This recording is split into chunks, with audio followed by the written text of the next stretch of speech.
Apache হারিয়ে রাগে ক্ষোভে ইরানের ওপর হামলা চালায় যুক্তরাষ্ট্র। কিন্তু কথায় আছে, রাগলে বাঘেও ধান খায়। আর যুদ্ধের ময়দানে রাগবাণী ভুলের শুরু। তাই তো 700 কোটি টাকার হেলিকপ্টার হারানোর ধাক্কা সামলাতে না সামলাতেই আবারও ইরানের হাতে 300 কোটি টাকার ড্রোন হারালো রাগে ফুঁসতে থাকা যুক্তরাষ্ট্র।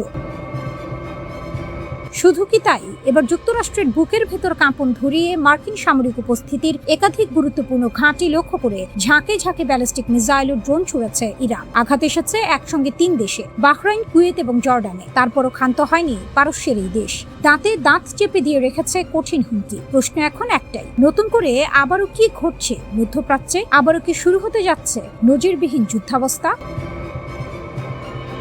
মার্কিন সামরিক বাহিনীর বিমান হামলার কয়েক ঘন্টার মধ্যেই ভয়াবহ পাল্টা আঘাত হানে ইরান। যেন বার্তা একটাই, আঘাত করলে জবাব আসবেই। বাহরাইন, কুয়েত এবং জর্ডানে অবস্থিত মার্কিন যুক্তরাষ্ট্রের একাধিক গুরুত্বপূর্ণ সামরিক ঘাঁটি লক্ষ্য করে ঝাঁকে ঝাঁকে ব্যালিস্টিক মিসাইল ও ড্রোন ছুড়েছে ইরানি বিপ্লবী গার্ড অর্থাৎ IRGC। হরমুজ প্রণালীতে মার্কিন অ্যাপাচি হেলিকপ্টার ভূপাতিত হওয়া এবং তার জবাবে ইরানের উপকূলে আমেরিকার বিমান হামলার পরেই এই নজিরবিহীন যুদ্ধাবস্থা তৈরি হয়। ইরানের পক্ষ থেকে জানানো হয়েছে, এটি মূলত মার্কিন আগ্রাসনের বিরুদ্ধে তাদের আত্মরক্ষামূলক অভিযান, অপারেশন ট্রু প্রমিস 4। অর্থাৎ ইরানের ভাষায় এটি কোনো আগ্রাসন নয়, বরং আগ্রাসনের দাঁত ভাঙা জবাব। তাদের বার্তা পরিষ্কার, সার্বভৌমত্বে আঘাত করলে প্রতিরোধের আগুন থামানো যাবে না। IRGC প্রথমেই বাহরাইনে অবস্থিত মার্কিন নৌবাহিনীর 5ম নৌবহর সদর দপ্তর লক্ষ্য করে ড্রোন হামলা চালায়। একই সময়ে কুয়েতের আলী আল সালিম বিমান ঘাঁটি এবং জর্ডানের আল আজরাক বিমান ঘাঁটির দিকে ধেয়ে যায় দূরপাল্লার ক্ষেপণাস্ত্র। এক ঢিলে 3 পাখি মারার মতো ইরান একযোগে 3টি কৌশলগত অঞ্চলে মার্কিন সামরিক অবস্থানকে নিশানায় নেয়। ইরানের দাবি, জর্ডানের ঘাঁটিতে তাদের নিখুঁত হামলায় মার্কিন F-35 ফাইটার জেটের একটি হ্যাঙ্গার ধ্বংস হয়েছে। শুধু তাই নয়, তারা মোট 21টি মার্কিন লক্ষ্যবস্তুতে আঘাত এনেছে বলেও দাবি করেছে। এই দাবির পর মধ্যপ্রাচ্যের আকাশে যেন নতুন করে বারুদের গন্ধ ছড়িয়ে পড়ে। কারণ এটি শুধু সামরিক হামলা নয়, এটি ছিল শক্তির প্রদর্শন, সাহসের ঘোষণা এবং প্রতিরোধের নতুন ভাষা। হরমুজ প্রণালীর আকাশে আমেরিকার একটি অত্যাধুনিক অ্যাপাচি হেলিকপ্টার ভূপাতিত হওয়ার পর মার্কিন প্রেসিডেন্ট ডোনাল্ড ট্রাম্প তীব্র ক্ষোভ প্রকাশ করেন এবং সরাসরি ইরানকে দায়ী করেন। এরপর তার নির্দেশেই মার্কিন সেন্ট্রাল কমান্ড অর্থাৎ সেন্টকম ইরানের কেশন দ্বীপ এবং বন্দর আব্বাসের বিভিন্ন উপকূলীয় সামরিক স্থাপনায় বিমান হামলা চালায়। আমেরিকা সেই হামলাকে আত্মরক্ষা বলে দাবি করলেও ইরান একে তাদের সার্বভৌমত্বের ওপর চরম আঘাত হিসেবে উল্লেখ করে। আর সেই আঘাতের জবাব হিসেবেই আসে এই ত্রিদেশীয় পাল্টা হামলা। কথায় আছে, ঘুমন্ত সিংহকে খোঁচালে তার গর্জন থামানো যায় না। ইরানও যেন সেই গর্জন দিয়েই বুঝিয়ে দিল, তারা শুধু প্রতিরক্ষা জানে না, সময় মতো পাল্টা আঘাত করতেও জানে। এদিকে এই হামলার পর জর্ডানের সামরিক বাহিনী জানায়, তারা আকাশে 5টি ইরানি মিসাইল ভূপাতিত করতে সক্ষম হয়েছে, কিন্তু তাতেও আতঙ্কের আগুন নেভেনি। বাহরাইনের রাজধানী মানামায় তীব্র বিস্ফোরণের শব্দ শোনা গেছে। পরিস্থিতির ভয়াবহতা বুঝে মার্কিন দূতাবাস তাদের নাগরিকদের সতর্ক অবস্থানে থাকার নির্দেশ দিয়েছে। ইরান যুদ্ধ আর শুধু কয়েকটি দেশের মধ্যে সীমাবদ্ধ নেই, এটি ধীরে ধীরে বিশ্বব্যাপী শক্তির লড়াইয়ে রূপ নিচ্ছে। এক ঘটনায় পরিস্থিতি আরো জটিল হয়ে উঠেছে। ইরান দাবি করেছে, তারা সংযুক্ত আরব আমিরাতের দুবাই শহরে একটি গুরুত্বপূর্ণ সামরিক স্থাপনায় হামলা চালিয়েছে। এই স্থাপনাটি ইউক্রেনের সঙ্গে যুক্ত ছিল বলে অভিযোগ করা হয়েছে। ইরানের সামরিক কর্তৃপক্ষ বলছে, এটি ছিল ড্রোন প্রতিরোধ ব্যবস্থার একটি গুদাম, যা যুক্তরাষ্ট্রের সামরিক কার্যক্রমে সহায়তা করছিল। ইউক্রেনের একটি ড্রোন ডিপোতে হামলা চালিয়েছে ইরান, যাতে দেশটির 21 ড্রোন বিশেষজ্ঞের প্রাণহানির আশঙ্কা করা হচ্ছে। হামলাটি সংযুক্ত আরব আমিরাতে অবস্থিত ইউক্রেনের একটি ডিপোকে লক্ষ্য করে ইরানের Islamic Revolutionary Guard Corps IRGC পরিচালনা করেছে। IRGC দাবি করেছে যে সংযুক্ত আরব আমিরাতের দুবাইতে একটি ইউক্রেনীয় অ্যান্টি ড্রোন সিস্টেম সংরক্ষণাগারে ক্ষেপণাস্ত্র হামলা চালিয়ে সেটি ধ্বংস করা হয়েছে। এই হামলা নতুন এক বার্তা দিচ্ছে, যুদ্ধ এখন শুধু মধ্যপ্রাচ্যের ভেতরে সীমাবদ্ধ নেই, ইউক্রেনের মতো দূরের দেশও এই সংঘাতের অংশ হয়ে যাচ্ছে। বিশেষজ্ঞরা বলছেন, এটি বড় ধরনের উত্তেজনার ইঙ্গিত। এই ঘটনার ঠিক আগে ইউক্রেনের প্রেসিডেন্ট ভলোদিমির জেলেনস্কি হঠাৎ করেই সংযুক্ত আরব আমিরাত সফর করেন। সেখানে দুই দেশের মধ্যে প্রতিরক্ষা সহযোগিতা বাড়ানোর বিষয়ে আলোচনা হয়। অনেকের ধারণা, এই সফরের পরই ইরান দ্রুত প্রতিক্রিয়া দেখিয়েছে। তবে এর পেছনে আরো বড় একটি চিত্র রয়েছে। যুক্তরাষ্ট্র ও ইউরোপের কর্মকর্তারা জানিয়েছেন, রাশিয়া এখন ইরানের কাছে উন্নত ড্রোন পাঠাচ্ছে। এগুলো সাধারণ ড্রোন নয়, এগুলো আগের প্রযুক্তির উন্নত সংস্করণ। উল্লেখযোগ্য বিষয় হলো এই প্রযুক্তি একসময় ইরানই রাশিয়াকে দিয়েছিল। পরে ইউক্রেন যুদ্ধে রাশিয়া এই ড্রোন আরো উন্নত করে। এখন সেই উন্নত প্রযুক্তি আবার ইরানের হাতে ফিরে আসছে, অর্থাৎ এক ধরনের সামরিক প্রযুক্তির বিনিময় চলছে। এই উন্নত ড্রোন যুক্ত হলে ইরানের হামলার ক্ষমতা আরো বেড়ে যাবে। ইতোমধ্যে ইরান নিয়মিতভাবে ইসরায়েল, উপসাগরীয় দেশ এবং মার্কিন ঘাঁটিগুলো লক্ষ্য করে ড্রোন হামলা চালাচ্ছে। বিশ্লেষকরা বলছেন এই নতুন প্রযুক্তি ইরানকে আরো নির্ভুল ও শক্তিশালী আঘাত হানতে সাহায্য করবে, ফলে যুদ্ধের ধরনও বদলে যেতে পারে। এদিকে রাশিয়া শুধু সামরিক সহযোগিতাই দিচ্ছে না, মানবিক সহায়তাও পাঠাচ্ছে। খাদ্য ও ওষুধের বড় চালান ইরানে পাঠানো হয়েছে। তবে এর আড়ালে যে সামরিক সহযোগিতা বাড়ছে তা এখন স্পষ্ট। ব্রিটিশ প্রতিরক্ষা বিশ্লেষণ বলছে রাশিয়া ইতোমধ্যে ইরানকে প্রশিক্ষণ, গোয়েন্দা তথ্য এবং ড্রোন যুদ্ধের কৌশল শেখাচ্ছে। অন্যদিকে ইরান ও রাশিয়াকে বিভিন্ন তথ্য দিয়ে সহায়তা করছে। এই সহযোগিতা দেখাচ্ছে দুই দেশের মধ্যে একটি শক্তিশালী জোট তৈরি হচ্ছে। তবে এই সম্পর্ক পুরোপুরি মসৃণ নয়। ইউরোপীয় সূত্র বলছে ইরান এখনো কিছুটা অসন্তুষ্ট, কারণ আগের সংঘাতে রাশিয়া সরাসরি ইরানকে সমর্থন দেয়নি, বিশেষ করে ইসরায়েলের সঙ্গে সংঘর্ষের সময়। তবুও বাস্তবতা হলো দুই দেশ আবারও একসঙ্গে কাজ করছে। সামরিক প্রযুক্তি ও কৌশল বিনিময়ের মাধ্যমে তারা নিজেদের শক্তি বাড়াচ্ছে। এদিকে একটি বড় অর্থনৈতিক চুক্তিও হয়েছে। প্রায় $1.7 বিলিয়ন ড্রোন প্রযুক্তি চুক্তি ইতোমধ্যে যুদ্ধের ময়দানে প্রভাব ফেলেছে। এখন এই প্রভাব মধ্যপ্রাচ্যেও ছড়িয়ে পড়তে পারে। মধ্যপ্রাচ্যে আগুন জ্বলছে, কিন্তু এই আগুন কি নতুন কোনো শক্তির ভারসাম্য তৈরি করছে, নাকি উন্মোচন করছে বহু পুরনো এক বাস্তবতা, যেখানে যুক্তরাষ্ট্রের দেওয়া নিরাপত্তা নিশ্চয়তাই এখন পরিণত হয়েছে বড় ঝুঁকিতে? প্রথম দেখায় মনে হতে পারে অঞ্চলটি বদলে যাচ্ছে, কিন্তু বাস্তবতা ভিন্ন। এখানে নতুন কিছু তৈরি হচ্ছে না, বরং পুরনো কাঠামোই আরো স্পষ্ট হয়ে উঠছে। সংকটের মুহূর্তগুলো শুধু দেখিয়ে দেয় কার হাতে ধ্বংসের ক্ষমতা, কে সেই ধ্বংসের আঘাত সহ্য করে, আর কার মাটি যুদ্ধের ময়দান হয়ে যায়। ইরানকে ঘিরে চলমান যুদ্ধ এই বাস্তবতাকে আরো নগ্নভাবে সামনে এনেছে। হঠাৎ করে স্পষ্ট হয়ে গেছে এই অঞ্চলের সামরিক ঘাঁটি, জোট আর অবকাঠামো আসলে কিভাবে প্রতিশোধের মানচিত্রে পরিণত হয়। দশকের পর দশক ধরে অনেক আরব দেশ তাদের নিরাপত্তা গড়ে তুলেছে যুক্তরাষ্ট্রের ওপর নির্ভর করে।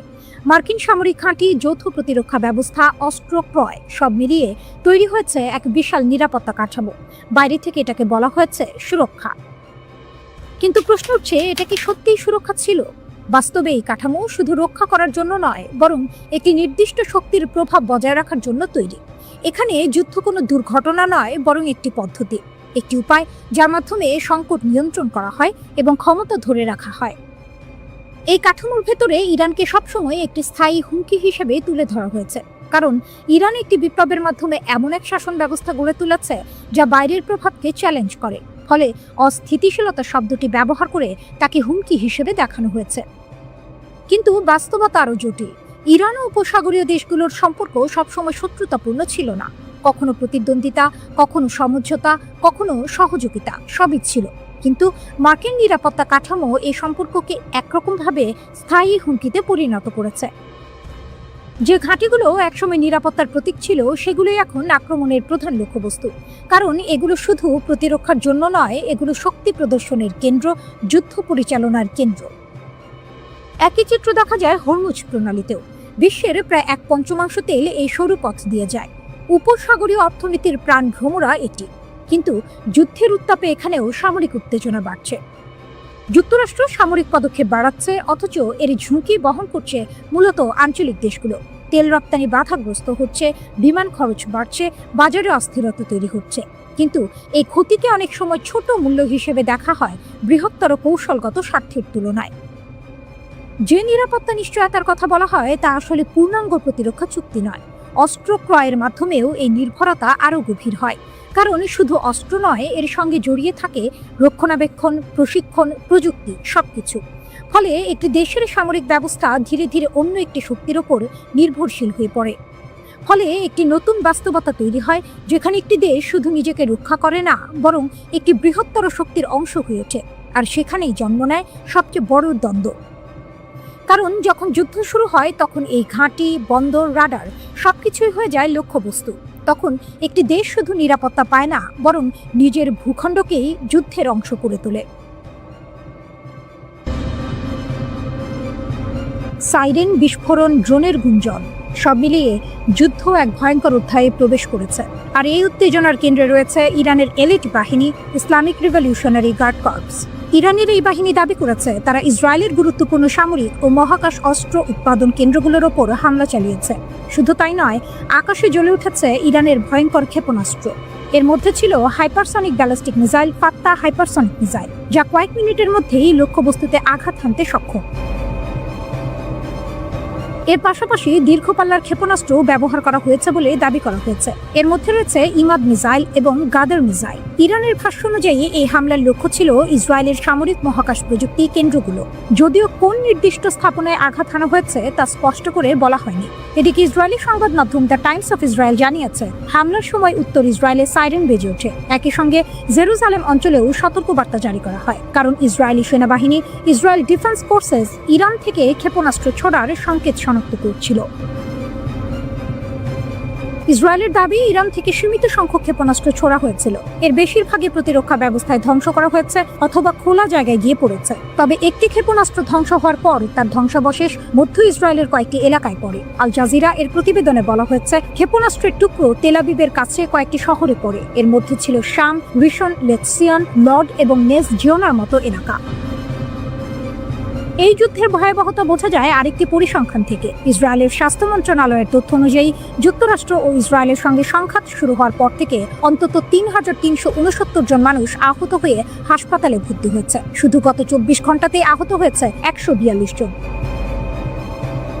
ইরানের হামলা শুধু ইসরায়েলেই থেমে থাকেনি। ইরানি বাহিনী দাবি করেছে তারা মধ্যপ্রাচ্যের মার্কিন সামরিক ঘাঁটিগুলোকেও লক্ষ্য করেছে। এর মধ্যে রয়েছে আবুধাবির আল ধাফরা বিমান ঘাঁটি এবং বাহরাইনের জুফাইরি নৌ ঘাঁটি। এই হামলায় ইরান ব্যবহার করেছে তাদের শক্তিশালী ব্যালিস্টিক মিসাইল জুলফিকার মিসাইল। এদিকে সংঘাতের আরেকটি উত্তপ্ত কেন্দ্র হয়ে উঠেছে ইরাক। বাগদাদে অবস্থিত মার্কিন দূতাবাসের কাছে আবারও ড্রোন হামলার ঘটনা ঘটেছে। সাইরেন বাজতে শুরু করে পুরো শহরে। ইরাকি নিরাপত্তা বাহিনী জানায় তারা কয়েকটি ড্রোন ভূপাতিত করতে সক্ষম হয়েছে। এর মধ্যেই নতুন আতঙ্ক তৈরি করেছে একটি ভিডিও। ইরানপন্থী ইরাকি গোষ্ঠী কাতাইব হেজবুল্লাহ দাবি করেছে তারা বাগদাদের কাছে মার্কিন ঘাঁটি ক্যাম্প ভিক্টোরিতে ড্রোন হামলা চালিয়েছে। ভিডিওতে দেখা যায় ছোট একটি ড্রোন ঘাঁটির উপর দিয়ে উড়ে গিয়ে সরাসরি একটি ভবনের দিকে ধেয়ে যাচ্ছে। এই ড্রোনগুলোকে বলা হয় FPV ড্রোন। এগুলোতে ছোট ক্যামেরা থাকে এবং অপারেটর সরাসরি ভিডিও দেখে ড্রোনটি লক্ষ্যবস্তুতে পরিচালনা করতে পারে। অবিশ্বাস্য হলেও সত্য, এই ড্রোনগুলোর দাম মাত্র কয়েকশো ডলার, কিন্তু ক্ষয়ক্ষতি করতে পারে কোটি কোটি ডলারের সামরিক স্থাপনায়। মধ্যপ্রাচ্যের উত্তপ্ত যুদ্ধের মাঝে হঠাৎ করে ছড়িয়ে পড়ে এক চাঞ্চল্যকর গুজব। ইসরায়েলের প্রধানমন্ত্রী বেনিয়ামিন নেতানিয়াহু নাকি নিহত হয়েছেন। সামাজিক যোগাযোগ মাধ্যমে মুহূর্তের মধ্যেই দাবানলের মতো ছড়িয়ে পড়ে এই খবর। কেউ লিখছে নেতানিয়াহু আর নেই, কেউ আবার দাবি করছে ইরানের হামলায় তাকে হত্যা করা হয়েছে।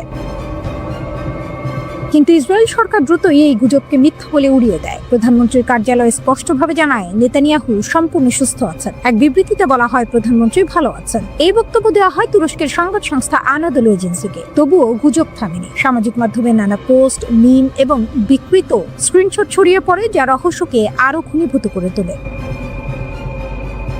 এই পরিস্থিতির মধ্যেই নতুন করে আলোচনায় আসে ইরানের বিপ্লবী গার্ড বাহিনী ইসলামিক রিভলিউশনারি গার্ড কর্পস। তারা এক কঠোর বার্তায় জানায় যদি নেতানিয়াহু এখনো বেঁচে থাকেন তাহলে তাকে খুঁজে বের করে হত্যা করা হবে। তাদের বিবৃতিতে বলা হয়, এই অপরাধী যদি জীবিত থাকে আমরা তাকে অনুসরণ করব এবং শেষ পর্যন্ত হত্যা করব।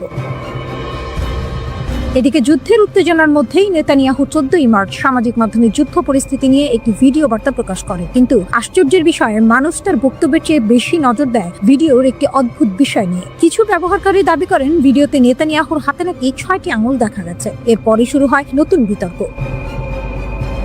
অনেকেই বলতে শুরু করেন ভিডিওটি হয়তো কৃত্রিম বুদ্ধিমত্তা দিয়ে তৈরি করা হয়েছে। সেই সন্দেহ থেকেই আবার নতুন করে ছড়িয়ে পড়ে নেতানিয়াহু মারা গেছেন গুজব। এই বিভ্রান্তির মধ্যে সামাজিক মাধ্যম প্ল্যাটফর্ম এক্স এর কৃত্রিম বুদ্ধিমত্তা সহকারী গ্রক হস্তক্ষেপ করে। এই সহকারী জানায় নেতানিয়াহুর মৃত্যুর দাবি সম্পূর্ণ ভিত্তিহীন। এটি বিভিন্ন তথ্য যাচাই সংস্থা ও সংবাদ মাধ্যমের প্রতিবেদনে উল্লেখ করে। এর মধ্যে ছিল স্নপস এবং দ্য টাইমস অফ ইসরায়েল। গুজব আরো বাড়ে যখন কেউ কেউ দাবি করেন প্রধানমন্ত্রীর কার্যালয় নাকি তার মৃত্যুর ঘোষণা দিয়ে একটি পোস্ট করেছিল এবং পরেই সেটি মুছে ফেলেছে, কিন্তু যাচাই করে দেখা যায় এমন কোনো পোস্ট কখনোই প্রকাশ করা হয়নি। তথ্য যাচাইকারীরা আরো জানান, সাম্প্রতিক সময়েই নেতানিয়াহুকে বিভিন্ন জায়গায় প্রকাশ্যে দেখা গেছে তিনি ইসরায়েলের একটি গুরুত্বপূর্ণ সমুদ্র বন্দর পোর্ট অফ আশদোদে সফর করেছিলেন, ফলে তার মৃত্যুর দাবি আরো দুর্বল হয়ে পড়ে। এই বিতর্কের মধ্যেই নেতানিয়াহুর স্ত্রী সারা নেতানিয়াহু সামাজিক মাধ্যমে একটি দীর্ঘ বার্তা প্রকাশ করেন। তার বক্তব্যে ছিল দৃঢ়তা ও প্রতিবাদের সুর। তিনি বলেন, দেশের ক্ষমতার কেন্দ্রবিন্দুতে একটি শক্তিশালী রাজনৈতিক লড়াই চলছে, তবে তিনি দাবি করেন ইসরায়েলের অধিকাংশ মানুষ তাদের পরিবারকে সমর্থন করে এবং সেই সমর্থনই তাদের শক্তি যোগায়। নেতানিয়াহুর মৃত্যুর এই গুজব ছড়িয়ে পড়ে এমন এক সময়ে যখন মধ্যপ্রাচ্যে যুদ্ধ দ্রুত বিস্তৃত হচ্ছে। যুক্তরাষ্ট্রের প্রেসিডেন্ট ডোনাল্ড ট্রাম্প এবং নেতানিয়াহুর নেতৃত্বে ইসরায়েল ইরানের বিরুদ্ধে কঠোর সামরিক অভিযান চালাচ্ছে। অন্যদিকে ইরান পাল্টা হামলা চালিয়ে যুক্তরাষ্ট্রের সামরিক ঘাঁটি এবং ইসরায়েলের বিভিন্ন শহরে ক্ষেপণাস্ত্র নিক্ষেপ করছে, ফলে পুরো অঞ্চল জুড়ে তৈরি হয়েছে চরম উত্তেজনা।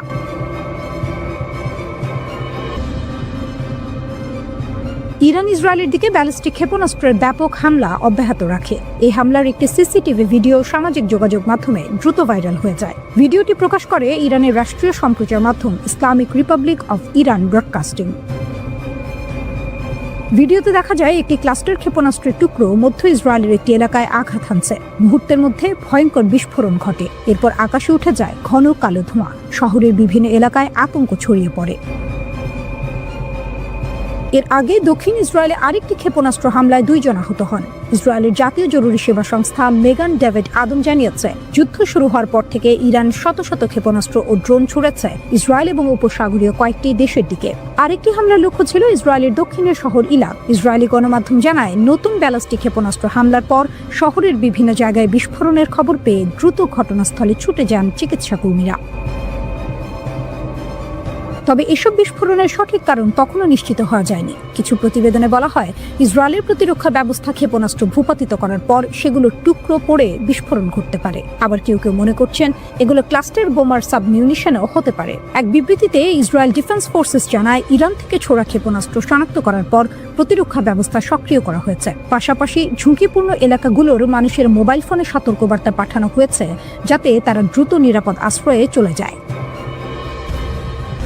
ইরান বলছে, এসব হামলা যুক্তরাষ্ট্র ও ইসরায়েলের সামরিক আঘাতের জবাব। পরিস্থিতি আরও উত্তপ্ত হয়ে ওঠে পারস্য উপসাগরে অবস্থিত খার্ড দ্বীপ এ যুক্তরাষ্ট্রের বড় ধরনের হামলার পর। এই দ্বীপটিকে ইরানের তেল রপ্তানির প্রাণকেন্দ্র হিসেবে ধরা হয়। মার্কিন প্রেসিডেন্ট ডোনাল্ড ট্রাম্প একটি ভিডিও প্রকাশ করে দাবি করেন, যুক্তরাষ্ট্রের বাহিনী দ্বীপটির সামরিক স্থাপনাগুলোর ওপর শক্তিশালী বোমা হামলা চালিয়েছে। তার ভাষায়, সাম্প্রতিক বছরগুলোর মধ্যে এটি ছিল সবচেয়ে শক্তিশালী হামলাগুলোর একটি। ট্রাম্প দাবি করেন, দ্বীপটির সব সামরিক লক্ষ্যবস্তু ধ্বংস করা হয়েছে। তবে তিনি বলেন, ইরানের তেল স্থাপনাগুলোতে ইচ্ছাকৃতভাবে আঘাত করা হয়নি।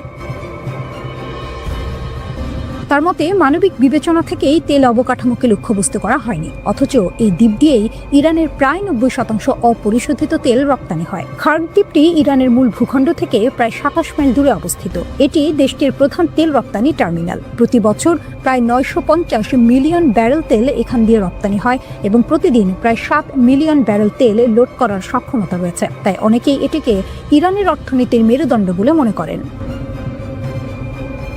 তবে এখানেই থেমে থাকেননি ট্রাম্প। তিনি সতর্ক করে বলেন, যদি ইরান বা অন্য কেউ গুরুত্বপূর্ণ হুরমুজ প্রণালী দিয়ে জাহাজ চলাচলে বাধা দেওয়ার চেষ্টা করে, তাহলে যুক্তরাষ্ট্র দ্রুত ওই দ্বীপের তেল স্থাপনাগুলো লক্ষ্য করে হামলা চালাতে পারে। ট্রাম্প আবারও বলেন, যুক্তরাষ্ট্র কখনোই ইরানকে পারমাণবিক অস্ত্র অর্জনের সুযোগ দেবে না। তবে ইরান জানিয়ে দিয়েছে, তাদের প্রতিরোধ অব্যাহত থাকবে। ইসরায়েলের রাডার দুর্বল, ইরানের ড্রোন আঘাত আরো নিখুঁত। ইরানের সেনাবাহিনী দাবি করেছে, ইসরায়েলের কিছু গুরুত্বপূর্ণ রাডার ব্যবস্থা ধ্বংস হওয়ায় এখন তাদের সামরিক লক্ষ্যবস্তুতে আঘাত করা অনেক সহজ হয়ে গেছে। ফলে ইরানি ড্রোন হামলা দিন দিন আরো নিখুঁত ও শক্তিশালী হয়ে উঠছে। ইরানের সেনাবাহিনী জানিয়েছে, তারা নতুন করে এক দফা ড্রোন অভিযান চালিয়েছে। এই অভিযানে ইসরায়েলের কয়েকটি গুরুত্বপূর্ণ সামরিক ঘাঁটি ও নিরাপত্তা স্থাপনা লক্ষ্য করে হামলা চালানো হয়। ইরানের সামরিক বিবৃতিতে বলা হয়েছে, এই ড্রোন হামলার লক্ষ্য ছিল তেল আবিবের কাছে অবস্থিত পালমাহিম বিমান ঘাঁটি, দক্ষিণ ইসরায়েলের ওফদা বিমান ঘাঁটি এবং তেল আবিবের কাছেই থাকা ইসরায়েলের অভ্যন্তরীণ গোয়েন্দা সংস্থা শিন বেতের প্রধান স্থাপনা। ইরানের সেনাবাহিনীর মুখপাত্র ব্রিগেডিয়ার জেনারেল আকরাম মিনিয়া বলেছেন, ইসরায়েলের রাডার নেটওয়ার্কের কিছু গুরুত্বপূর্ণ অংশ ধ্বংস হয়ে যাওয়ার কারণে এখন ইরানি বাহিনীর জন্য অভিযান পরিচালনা করা অনেক সহজ হয়েছে। তার ভাষায়, শত্রুর গুরুত্বপূর্ণ রাডার স্থাপনাগুলোর কিছু অংশ ধ্বংস হয়ে যাওয়ায় আমাদের অভিযান চালানো এখন অনেক সহজ। আমরা এখন গুরুত্বপূর্ণ ও সংবেদনশীল লক্ষ্যবস্তুতে আরও সহজে পৌঁছাতে পারছি।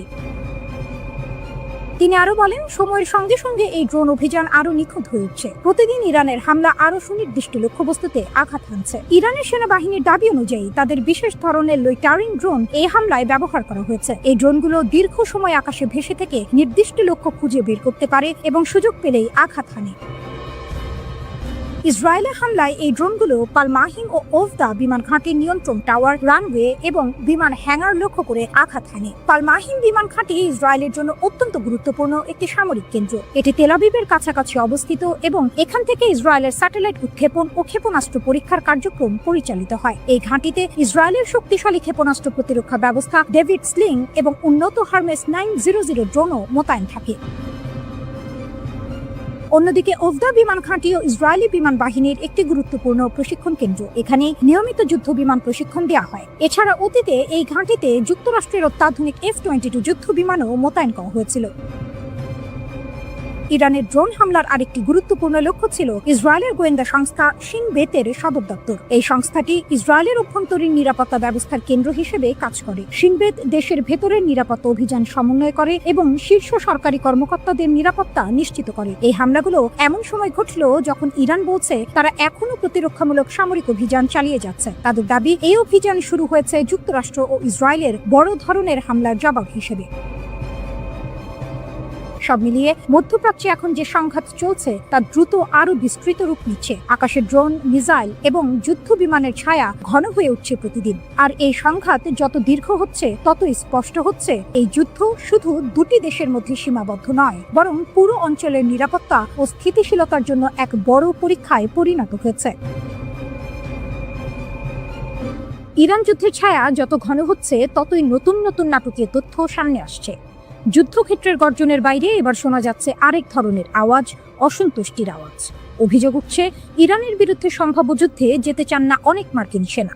এই খবর যুক্তরাষ্ট্রের সামরিক ও রাজনৈতিক মহলে নতুন করে আলোড়ন সৃষ্টি করেছে। যুক্তরাষ্ট্রের অলাভজনক সংগঠন Center on Conscience and War জানাচ্ছে, তাদের ফোন যেন থামছেই না। একের পর এক মার্কিন সেনা যোগাযোগ করছেন এই প্রতিষ্ঠানের সঙ্গে। তাদের অনেকেই সরাসরি জানাচ্ছেন ইরানের বিরুদ্ধে যুদ্ধে অংশ নিতে তারা রাজি নন। সংস্থাটি মূলত সেই সব মানুষকে সহায়তা করে যারা ব্যক্তিগত, নৈতিক বা বিবেকগত কারণে যুদ্ধ করতে অস্বীকৃতি জানান। এসব মানুষকে বলা হয় কনসিয়ান্স অবজেক্টর। এখন সেই সংস্থাটি বলছে, সাম্প্রতিক সময়ে মার্কিন সেনাদের কাছ থেকে অভূতপূর্ব পরিমাণ ফোন পাচ্ছে তারা। প্রতিষ্ঠানটির নির্বাহী পরিচালক মাইক প্রাইজনার সামাজিক যোগাযোগ মাধ্যম এক্সে লিখেছেন, ফোন বেজেই চলেছে। অনেক সেনা আমাদের বলছেন তারা ইরানের বিরুদ্ধে যুদ্ধে যেতে চান না। তিনি আরও দাবি করেন, সরকার জনগণকে যা বলছে তার চেয়ে অনেক বেশি সেনা ইউনিটকে ইতিমধ্যে মোতায়েনের জন্য প্রস্তুত করা হচ্ছে। এদিকে পরিস্থিতি আরও নাটকীয় হয়ে ওঠে সম্প্রতি প্রকাশিত একটি প্রতিবেদনের পর। মধ্যপ্রাচ্য ভিত্তিক সংবাদ মাধ্যম মিডল ইস্ট আই জানায়, যুক্তরাষ্ট্র ইরানে বিশেষ বাহিনী পাঠানোর বিষয়টি বিবেচনা করছে। এমনকি আরও বড় আকারে সেনা মোতায়েনের সম্ভাবনাও উড়িয়ে দেওয়া যাচ্ছে না।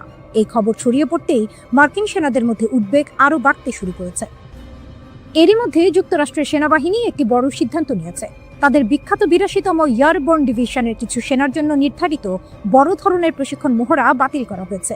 এই ডিভিশনের সেনারা মূলত স্থলযুদ্ধে বিশেষ দক্ষ। তারা আকাশপথে শত্রু অঞ্চলে নেমে দ্রুত যুদ্ধ পরিচালনা করতে পারে। সামরিক বিশ্লেষকদের মতে এই ধরনের মহড়া বাতিল করা সাধারণ ঘটনা নয়। অনেকেই মনে করছেন এর পেছনে বড় ধরনের সামরিক প্রস্তুতির ইঙ্গিত থাকতে পারে। এদিকে আরেকটি বিষয় নতুন করে আলোচনায় এসেছে, যুক্তরাষ্ট্রে আবার বাধ্যতামূলক সামরিক নিয়োগ বা ড্রাফট চালু হতে পারে কিনা। ফক্স নিউজকে দিয়ে এক সাক্ষাৎকারে হোয়াইট হাউসের প্রেস সচিব ক্যারোলাইন লেভিট বিষয়টি পুরোপুরি নাকচ করেননি। তিনি বলেন, আপাতত এমন কোনো সিদ্ধান্ত নেই, তবে ভবিষ্যৎ পরিস্থিতি কি দাঁড়ায় তা বলা কঠিন। যুক্তরাষ্ট্রে শেষবার বাধ্যতামূলকভাবে মানুষকে যুদ্ধে পাঠানো হয়েছিল 1972 সালের ডিসেম্বরে, ভিয়েতনাম যুদ্ধের শেষ পর্যায়ে। সেই স্মৃতি এখনও অনেক আমেরিকানদের মনে তীব্রভাবে রয়ে গেছে। এর মধ্যেই আরও একটি চাঞ্চল্যকর ঘটনা সামনে এসেছে। Center on Conscience and War জানিয়েছে, সম্প্রতি একজন মার্কিন সেনা সদস্য তাদের ফোন করেছেন। তিনি বর্তমানে মোতায়েনের অপেক্ষায় আছেন, কিন্তু তিনি এখন আনুষ্ঠানিকভাবে কনসিয়েন্স অবজেক্টর হিসেবে আবেদন করতে চান। শুধু তাই নয়, ওই সেনা দাবি করেছেন যে তার ইউনিটের অনেক সদস্যই ইরান যুদ্ধ নিয়ে তীব্র আপত্তি প্রকাশ করছেন। তিনি এমনকি বলেছেন তিনি সহকর্মীদেরও এই সংস্থার ফোন নম্বর দেবেন। এই বিরোধিতার পেছনে রয়েছে কিছু বিতর্কিত ঘটনা। সংস্থাটির মতে অনেক মার্কিন সেনা আন্তর্জাতিক জলসীমায় ইরানি যুদ্ধজাহাজের উপর হামলার ঘটনায় আপত্তি জানিয়েছেন। আরও বড় বিতর্ক তৈরি হয়েছে ইরানের একটি বালিকা বিদ্যালয়ে হামলার অভিযোগ ঘিরে। খবরে বলা হয়েছে ইরানের মিনাব শহরের একটি মেয়েদের স্কুলে যুক্তরাষ্ট্র ও ইসরায়েলের যৌথ হামলায় অন্তত 165 জন নিহত হয়েছেন। নিহতদের বেশিরভাগই ছিল স্কুলের ছাত্রী। প্রতিবেদন অনুযায়ী ওই স্কুলে 2 বার হামলা চালানো হয়। প্রথম হামলার পর আতঙ্কে শিক্ষার্থীরা এক জায়গায় জড়ো হয়, পরে তাদের উদ্ধার করতে আসা মানুষদের লক্ষ্য করে দ্বিতীয় হামলা করা হয়। পরে middle East Eye, new York Times এবং রয়টার্স সহ কয়েকটি সংবাদ মাধ্যম দাবি করে ওই হামলায় টমাহক ক্রুজ ক্ষেপণাস্ত্র ব্যবহারের প্রমাণ পাওয়া গেছে। ইরানের আধা সরকারি মেহর নিউজ এজেন্সি একটি ভিডিও প্রকাশ করেছে। সেই ভিডিওতে দেখা যায় একটি টমাহক ক্ষেপণাস্ত্র স্কুলের পাশের একটি নৌঘাঁটিতে আঘাত করছে। এই অভিযোগ নিয়ে ট্রাম্প প্রশাসনের কাছে প্রশ্ন করা হলে তারা সরাসরি কোনো উত্তর দেয়নি, বরং প্রেসিডেন্ট ডোনাল্ড ট্রাম্প উল্টো ইরানের ওপরই স্কুলে হামলার দায় চাপান। তবে তিনি তার এই দাবির পক্ষে কোনো প্রমাণ দেখাতে পারেননি। Islamic Revolutionary Guard Corps IRGC বলছে তারা যুক্তরাষ্ট্রের গুরুত্বপূর্ণ সামরিক স্থাপনা লক্ষ্য করে বড় ধরনের আঘাত হেনেছে। IRGCর দাবি অনুযায়ী তারা অপারেশন ট্রু প্রমিস 4 নামের অভিযানে যুক্তরাষ্ট্রের সামরিক সম্পদে হামলা চালিয়েছে। ইরানের রাষ্ট্রীয় সংবাদ মাধ্যমের তথ্য অনুযায়ী সংযুক্ত আরব আমিরাতের আল রুইস এলাকায় একটি থার্ড বা Terminal High Altitude Area Defense ক্ষেপণাস্ত্র প্রতিরক্ষা রাডার ধ্বংস করা হয়েছে। তাদের দাবি এই রাডারটি ইসরায়েলের ক্ষেপণাস্ত্র প্রতিরক্ষা ব্যবস্থার অংশ হিসেবে কাজ করছিল, তবে এ বিষয়ে কোনো প্রমাণ এখনো প্রকাশ করা হয়নি। আরও বলা হয়েছে ইরানের দক্ষিণ পূর্ব শহর চাবাহার থেকে প্রায় 700 কিলোমিটার দূরে একটি মার্কিন নৌবাহিনীর জাহাজে ড্রোন ও ক্ষেপণাস্ত্র দিয়ে হামলা চালানো হয়েছে। এতে জাহাজটি অচল হয়ে পড়েছে বলে দাবি করা হয়েছে। সমুদ্রে উত্তেজনা, পরিস্থিতি আরো জটিল হয়ে ওঠে যখন IRGC দাবি করে তারা যুক্তরাষ্ট্রের বিমানবাহী রণতরী USS আব্রাহাম লিঙ্কনে হামলা চালিয়েছে। তাদের ভাষায় 4টি ব্যালিস্টিক ক্ষেপণাস্ত্র নিক্ষেপ করা হয়, কিন্তু যুক্তরাষ্ট্রের US সেন্ট্রাল কমান্ড সেন্টকম এই দাবি পুরোপুরি অস্বীকার করেছে। তারা জানিয়েছে কোনো ক্ষেপণাস্ত্র ওই জাহাজের কাছেও পৌঁছায়নি এবং জাহাজটি স্বাভাবিকভাবেই সামরিক কার্যক্রম চালিয়ে যাচ্ছে। এই অঞ্চলে যুক্তরাষ্ট্র ইতোমধ্যেই বড় সামরিক শক্তি মোতায়েন করেছে। USS জেরাল্ড আর ফোর্ড সহ একাধিক যুদ্ধজাহাজ এবং প্রায় 10,000 অতিরিক্ত সেনা পাঠানো হয়েছে। সংঘাত ছড়িয়ে পড়ছে। এই সংঘাত এখন শুধু একটি দেশের মধ্যে সীমাবদ্ধ নেই। কুয়েত জানিয়েছে তারা ভোরে আকাশে আসা কিছু ক্ষেপণাস্ত্র ভূপাতিত করেছে, তবে সেগুলো কোথা থেকে এসেছে তা স্পষ্ট নয়। বাহরাইনে একটি ক্ষেপণাস্ত্র ভূপাতিত হওয়ার পর তার ধ্বংসাবশেষ পড়ে একটি বিদেশি জাহাজে আগুন লাগে। কাতারের দোহায় অবস্থিত আল উদেদ বিমান ঘাঁটিতেও হামলার চেষ্টা হয়, তবে বেশ কিছু ক্ষেপণাস্ত্র প্রতিহত করা হয়েছে বলে দাবি করেছে কর্তৃপক্ষ। ইরানের সশস্ত্র বাহিনী জানিয়েছে কুয়েত সীমান্তের কাছে একটি মার্কিন F-15 ঈগল যুদ্ধ বিমান তারা গুলি করে নামিয়েছে। তাদের ভাষায় এই বিমানটি ইরানের ভেতরে হামলার উদ্দেশ্যে ঢুকেছিল, তাই আকাশ প্রতিরক্ষা ব্যবস্থা এটিকে লক্ষ্য করে ধ্বংস করে। ইরানের খাতাম আল আনবিয়া এয়ার ডিফেন্স বেস এক বিবৃতিতে বলেছে বিমানটি ভূপাতিত হওয়ার পর এর ধ্বংসাবশেষ কুয়েতের ভেতরে গিয়ে পড়ে। অন্যদিকে কুয়েতের প্রতিরক্ষা মন্ত্রণালয়ও একটি যুদ্ধ বিমান ভেঙে পড়ার বিষয়টি নিশ্চিত করেছে এবং এর ভিডিও ইতিমধ্যে আন্তর্জাতিক গণমাধ্যমে ছড়িয়ে পড়েছে, তবে তারা সরাসরি এটি মার্কিন বিমান কিনা সে বিষয়ে স্পষ্ট কিছু বলেনি। কেন এটা গুরুত্বপূর্ণ? এই ঘটনার সবচেয়ে বড় দিক হলো যদি এটা সত্যি হয় তাহলে গত 27 বছরে প্রথমবার কোনো মার্কিন যুদ্ধ বিমান সরাসরি গুলি করে নামানো হলো। এর আগে 1999 সালে কসোভো যুদ্ধের সময় সাবেক যুগোস্লোভিয়া একটি F-117 নাইট বাথ স্টেলথ বিমান ভূপাতিত করেছিল। তারপর থেকে এত বছরেও যুক্তরাষ্ট্রের কোনো যুদ্ধ বিমান ধ্বংস হওয়ার ঘটনা আনুষ্ঠানিকভাবে শোনা যায়নি। কুয়েতে একটি মার্কিন যুদ্ধ বিমান বিধ্বস্ত হয়েছে, যা প্রাথমিকভাবে F-15 মডেলের বলে ধারণা করা হচ্ছে। প্রাথমিক প্রতিবেদন অনুযায়ী বিমানে থাকা পাইলটরা নিরাপদে বেরিয়ে আসতে সক্ষম হয়েছেন। যুক্তরাষ্ট্রের প্রেসিডেন্ট ডোনাল্ড ট্রাম্প সরাসরি ইরানের সেনাবাহিনী ও ইসলামিক রিভলিউশনারি গার্ড কর্পস IRGC-কে বলেছিলেন অস্ত্র ফেলে দাও, না হলে নিশ্চিত মৃত্যু। শুনতে খুব শক্তিশালী বার্তা, কিন্তু বাস্তবে একদম উল্টো হলো। ইরান আত্মসমর্পণ তো করেনি, বরং ড্রোন ও ক্ষেপণাস্ত্র হামলা চালিয়েছে ইসরায়েল সহ বিভিন্ন মার্কিন ঘাঁটির দিকে। প্রশ্নটা তাই, ট্রাম্প কি IRGC এর শক্তি সম্পর্কে ভুল ধারণা করেছিলেন? IRGC আসলে কি? আইআরজিসি হলো ইরানের সবচেয়ে শক্তিশালী সামরিক ও রাজনৈতিক বাহিনী। এটা 1979 সালের ইসলামী বিপ্লবের পর গড়ে ওঠে। নেতৃত্বে ছিলেন আয়াতুল্লাহ রুহুল্লাহ খোমেনি। এর মূল কাজ ইসলামী বিপ্লবকে রক্ষা করা, দেশের সর্বোচ্চ নেতা এর প্রতি সম্পূর্ণ আনুগত্য রাখা। এরা সাধারণ সেনাবাহিনীর মতো নয়, তারা সরাসরি রাষ্ট্রপ্রধান নয়, বরং ধর্মীয় নেতার প্রতি অনুগত। তাদের নিজস্ব স্থল, নৌ, বিমান বাহিনী আছে, এমনকি বিদেশে গোপন অপারেশন চালানোর জন্য কুদস ফোর্সও আছে। সহজভাবে বললে আইআরজিসি হলো সেনাবাহিনী, গোয়েন্দা সংস্থা আর রাজনৈতিক শক্তি। বাসিজ দেখতে সাধারণ কিন্তু ভয়ঙ্কর শক্তি। আইআরজিসি এর অধীনে আরেকটি শক্তিশালী বাহিনী হলো বাসিজ। এটা মূলত স্বেচ্ছাসেবক বাহিনী। সদস্য সংখ্যা প্রায় 4.5 লাখ। বেশিরভাগই তরুণ, নিম্নবিত্ত ও ধর্মীয়ভাবে অনুপ্রাণিত। তাদের কাজ কি? সরকার বিরোধী আন্দোলন দমন, যুদ্ধের সময় ফ্রন্ট লাইনে লড়াই, প্রয়োজনে আত্মাহুতি মিশনেও অংশগ্রহণ। 2009 সালের আন্দোলন, 2022 সালের আন্দোলন, সব জায়গাতেই বাসিজ ছিল সরকারের পক্ষে। আইআরজিসি ও বাসিজ শুধু সেনা না, তারা বিশ্বাস করে তারা ধর্ম ও রাষ্ট্র রক্ষা করছে। তাদের কাছে মৃত্যু মানে শহীদ হওয়া, আত্মসমর্পণ মানে বিশ্বাসঘাতকতা। তাই মৃত্যুর ভয় দেখিয়ে তাদের ভাঙা প্রায় অসম্ভব। আইআরজিসি শুধু যুদ্ধ করে না, তারা ইরানের অর্থনীতির বড় অংশ নিয়ন্ত্রণ করে। তেল, নির্মাণ, টেলিকম সবখানে তাদের প্রভাব। অর্থাৎ তারা শুধু সৈনিক না, তারা সিস্টেমের মালিক। এমন অবস্থায় কেউ কেন নিজের ক্ষমতা ছাড়বে? শক্তিশালী কাঠামো। আইআরজিসি এর ভেতরে একাধিক স্তরের নেতৃত্ব আছে। একজন নেতা মারা গেলেও সঙ্গে সঙ্গে নতুন নেতা আসে। এমনকি খামেনির মৃত্যুর পরও কাঠামো ভেঙে পড়েনি। আঞ্চলিক কৌশল। আইআরজিসি শুধু ইরানে সীমাবদ্ধ নয়, মধ্যপ্রাচ্যে বিভিন্ন মিত্রগোষ্ঠীর সাথে কাজ করে, যাকে বলা হয় এক্সেস অফ রেজিস্ট্যান্স। তাই তারা যুদ্ধকে শুধু দেশের ভেতরের বিষয় হিসেবে দেখে না, এটা তাদের কাছে বড় লড়াই। সামনে কি হতে পারে? বিশ্লেষকদের মতে ট্রাম্পের হুমকি আইআরজিসিকে দুর্বল না করে বরং আরও শক্তিশালী করেছে। এমনকি ভবিষ্যতে আইআরজিসি সরাসরি রাষ্ট্র ক্ষমতা নিয়ন্ত্রণ করতে পারে। জোনাথন প্যানিকভ, যিনি অ্যাটলান্টিক কাউন্সিল এর স্ক্রসফট মিডল ইস্ট সিকিউরিটি ইনিশিয়েটিভের পরিচালক, তিনি বলেন ইরানের বর্তমান শাসন ব্যবস্থার পতন হলেও সেখানে গণতন্ত্র আসার সম্ভাবনা কম। বরং এমন একটি সামরিক নিয়ন্ত্রিত রাষ্ট্র গড়ে উঠতে পারে যেখানে নতুন একজন সর্বোচ্চ নেতাকে শুধু প্রতীক হিসেবে সামনে আনা হবে, যাতে রক্ষণশীল ইরানিদের সন্তুষ্ট রাখা যায়, কিন্তু প্রকৃত ক্ষমতা থাকবে আইআরজিসি এর হাতেই। খেলা জমিয়ে দিয়েছে ইরান।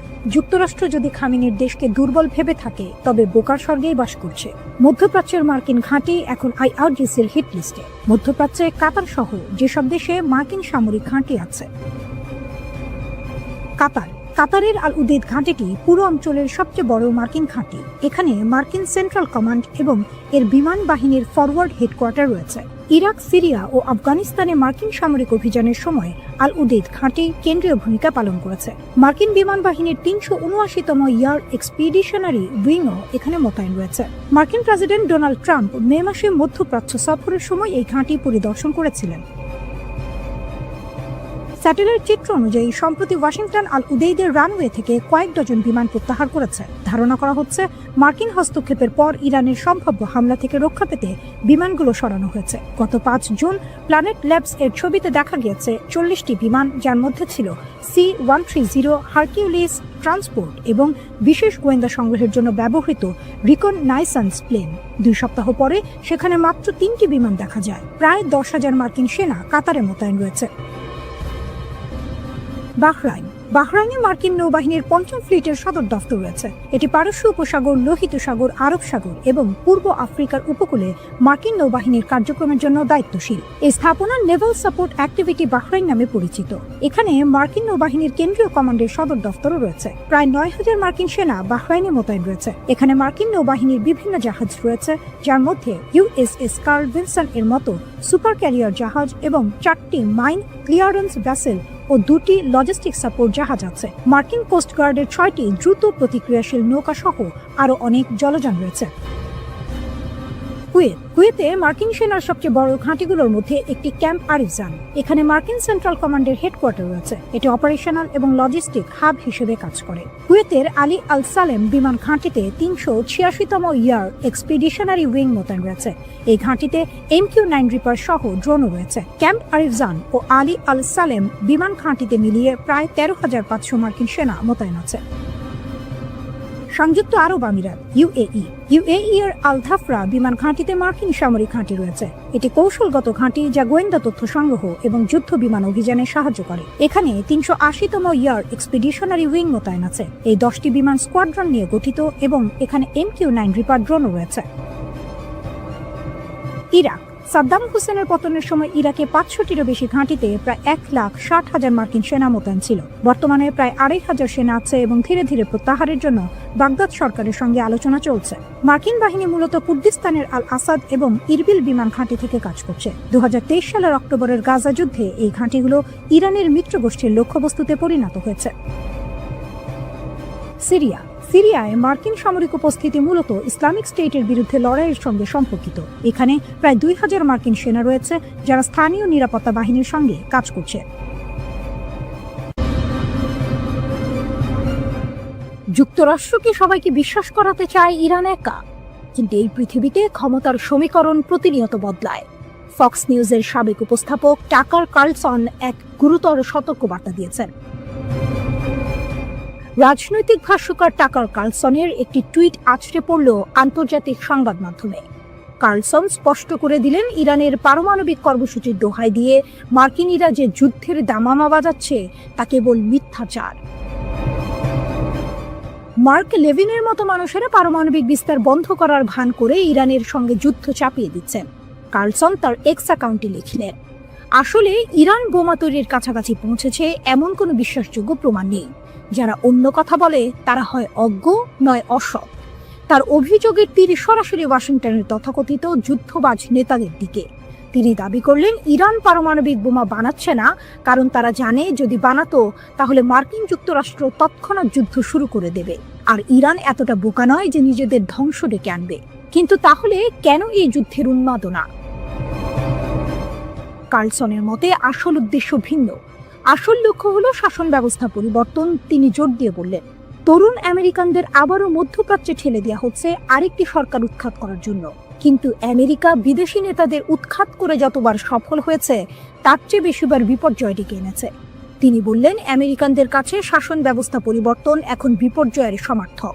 তাই আসল উদ্দেশ্য লুকিয়ে রেখে তারা ইরান বোমা বানাচ্ছে এই মিথ্যা ভীতি ছড়াচ্ছে। তারা বলবে ইরানের মতো দেশ কখনোই বোমা রাখতে পারে না। তারা লস অ্যাঞ্জেলসে পারমাণবিক হামলা চালাবে। আমাদের এখনই পদক্ষেপ নিতে হবে। কার্লসনের কণ্ঠস্বরে তীব্র শ্লেষ। কার্লসন থামলেন না। তিনি আমেরিকার জন্য একটি ভয়াবহ চিত্র তুলে ধরলেন। ইরানের কাছে পারমাণবিক অস্ত্র নাও থাকতে পারে, কিন্তু তাদের কাছে ব্যালিস্টিক ক্ষেপণাস্ত্রের এক ভয়ঙ্কর অস্ত্রাগার রয়েছে। তিনি সতর্ক করলেন, এই ক্ষেপণাস্ত্রগুলো পারস্য উপসাগরে অবস্থিত মার্কিন সামরিক স্থাপনা, আমেরিকার মিত্র দেশগুলো এবং গুরুত্বপূর্ণ জ্বালানি অবকাঠামোকে লক্ষ্য করে রাখা হয়েছে। কার্লসন আরো বললেন, ইরানের সঙ্গে যুদ্ধের প্রথম সপ্তাহে হাজার হাজার আমেরিকান নিহত হতে পারে। আমাদের অর্থনীতি ভেঙে পড়তে পারে, কারণ তেলের দাম আকাশচুম্বী হবে। তিনি কল্পনা করে বললেন, $30 পেট্রোলের প্রভাব বিবেচনা করুন। কিন্তু সম্ভাব্য যুদ্ধের দ্বিতীয় সপ্তাহে কি হবে? যুদ্ধের দ্বিতীয় সপ্তাহ আরও খারাপ হতে পারে, কার্লসন বললেন। ইরান ইরাক বা লিবিয়া নয়, এমনকি উত্তর কোরিয়াও নয়। ইরানের শক্তিশালী মিত্র রয়েছে। তিনি মনে করিয়ে দিলেন, ইরান এখন ব্রিক্স জোটের অংশ, যা বিশ্বের অধিকাংশ ভূমি, জনসংখ্যা, অর্থনীতি এবং সামরিক শক্তিকে প্রতিনিধিত্ব করে। রাশিয়ার সঙ্গে ইরানের ব্যাপক সামরিক সম্পর্ক রয়েছে। তারা তাদের বেশিরভাগ তেল চীনে বিক্রি করে। ইরান একা নয়। এইখানে কার্লসনের সতর্কবাণী সর্বোচ্চ শিখরে পৌঁছায়। ইরানের উপর আক্রমণ খুব সহজেই বিশ্বযুদ্ধে পরিণত হতে পারে, আর যুক্তরাষ্ট্র হেরে যাবে। ডোনাল্ড ট্রাম্পের একজন কট্টর সমর্থক হওয়া সত্ত্বেও কার্লসন যুদ্ধ সমর্থকদের তীব্র সমালোচনা করলেন।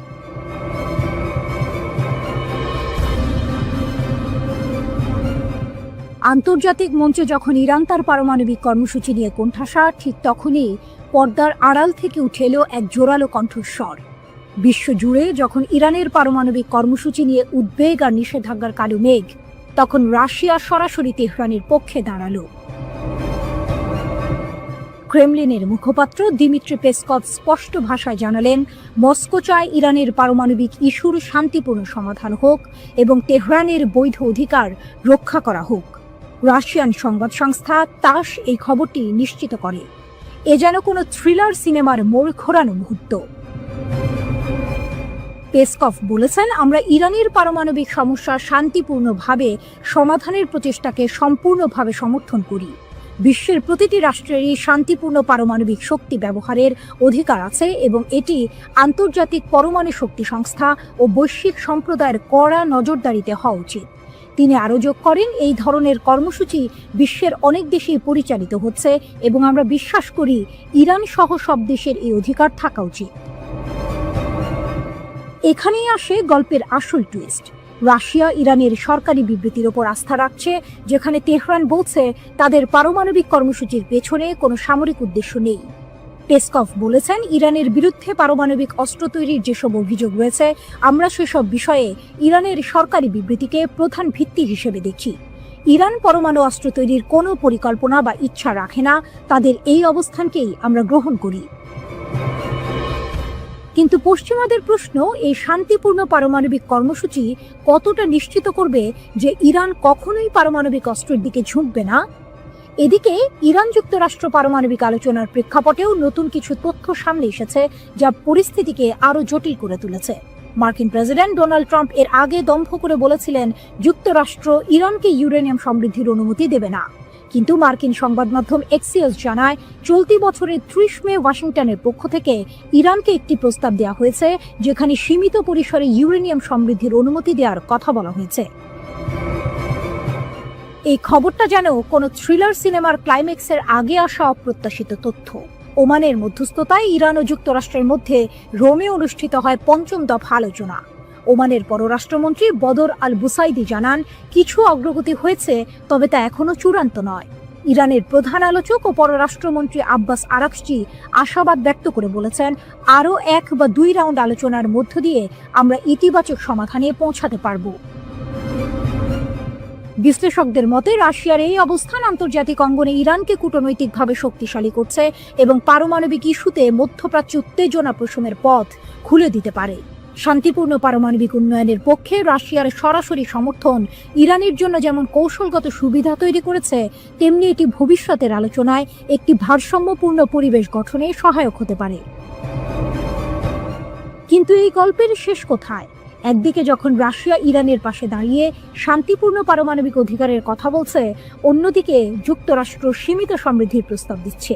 ইরান কি শেষ পর্যন্ত তার পারমাণবিক উচ্চাকাঙ্ক্ষা ত্যাগ করবে?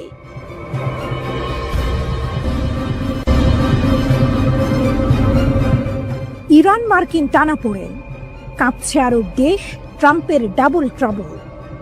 মধ্যপ্রাচ্যের আকাশে এখন চরম উত্তেজনা। একদিকে ইসরায়েল মুখিয়ে আছে ইরানের পারমাণবিক স্থাপনায় হামলা চালানোর জন্য, অন্যদিকে যুক্তরাষ্ট্রের উপর চাপ বাড়াচ্ছে 3 গুরুত্বপূর্ণ আরব দেশ, সৌদি আরব, কাতার এবং সংযুক্ত আরব আমিরাত। তাদের একটাই দাবি, ইরানে হামলা নয়। কিন্তু কেন এই 3 দেশ ইরানের পক্ষে ব্যাট করছে? উত্তরটা কিন্তু মোটেও ইরানকে বাঁচানোর জন্য নয়, বরং নিজেদের অস্তিত্ব রক্ষার তাগিদে। কাঁচের ঘরে মার্কিন সেনা, কেন এত ভয়? সম্প্রতি মার্কিন প্রেসিডেন্ট ডোনাল্ড ট্রাম্প যখন সৌদি আরব, কাতার ও সংযুক্ত আরব আমিরাত সফরে গিয়েছিলেন, তখন এই 3 দেশের নেতারা তাকে স্পষ্ট বার্তা দেন। তারা অনুরোধ করেন যুক্তরাষ্ট্র যেন ইরানের পারমাণবিক অবকাঠামোতে কোনো ধরনের হামলা না চালায়। এর কারণ হলো এই 3 দেশেই আমেরিকার বিশাল সামরিক ঘাঁটি রয়েছে। তাদের আশঙ্কা, যুক্তরাষ্ট্র যদি ইরানে হামলা চালায়, তাহলে ইরান পাল্টা আক্রমণ হিসেবে এই দেশগুলোতে হামলা চালাতে পারে। ইরানের সামরিক বাহিনী কিন্তু বসে নেই। তারা সোজা সাপটা হুমকি দিয়েছে, মধ্যপ্রাচ্যে 50,000 মার্কিন সেনা কাঁচের ঘরে বসে আছে, আর কাঁচের ঘরে বসে কারো দিকে পাথর ছোড়া ঠিক হবে না।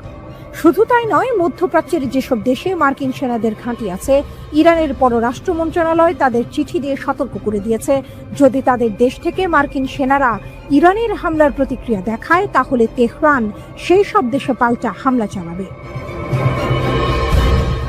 অর্থাৎ সৌদি আরবের ক্রাউন প্রিন্স মোহাম্মদ বিন সালমান, আরব আমিরাতের প্রেসিডেন্ট মোহাম্মদ বিন জায়েদ এবং কাতারের আমির তামিম আল থানি সবাই ট্রাম্পের কাছে একই আশঙ্কা প্রকাশ করেছেন। তাদের ভয়, ইরানের পারমাণবিক অবকাঠামোতে হামলা হলে এই দেশগুলোতে মার্কিন ঘাঁটি থাকায় তারা সরাসরি ইরানের পাল্টা হামলার শিকার হতে পারে। গোপন কূটনৈতিক চাল, কে কাকে বাঁচাচ্ছে? এই জটিল পরিস্থিতিতে সৌদি আরবের একটি পদক্ষেপ বেশ তাৎপর্যপূর্ণ। 2 দশকেরও বেশি সময় পর সম্প্রতি ইরানের রাজধানী তেহরান সফর করেছেন সৌদি রাজ পরিবারের জ্যেষ্ঠ সদস্য এবং প্রতিরক্ষামন্ত্রী প্রিন্স খালিদ বিন সালমান। তার এই সফর ছিল মধ্যপ্রাচ্যের সম্ভাব্য সংঘাত এড়াতে অত্যন্ত গুরুত্বপূর্ণ একটি কূটনৈতিক উদ্যোগ। প্রিন্স খালিদ বিন সালমান ইরানের সর্বোচ্চ ধর্মীয় নেতা আয়াতুল্লাহ খামেনিকে সৌদি বাদশাহ সালমান বিন আব্দুল আজিজের একটি গোপন বার্তা পৌঁছে দেন। ওই বার্তায় যুক্তরাষ্ট্রের সঙ্গে পরমাণু চুক্তির আলোচনায় গুরুত্ব দিয়ে অংশ নিতে ইরানকে অনুরোধ জানানো হয়। এই ঘটনা থেকে বোঝা যায় আরব দেশগুলো যুক্তরাষ্ট্রের ওপর চাপ সৃষ্টি করার পাশাপাশি নিজেদের মতো করেও উত্তেজনা প্রশমনের চেষ্টা করছে। তারা চায় না এই অঞ্চলে কোনো বড় ধরনের সংঘাত শুরু হোক যার সরাসরি প্রভাব তাদের উপর পড়বে।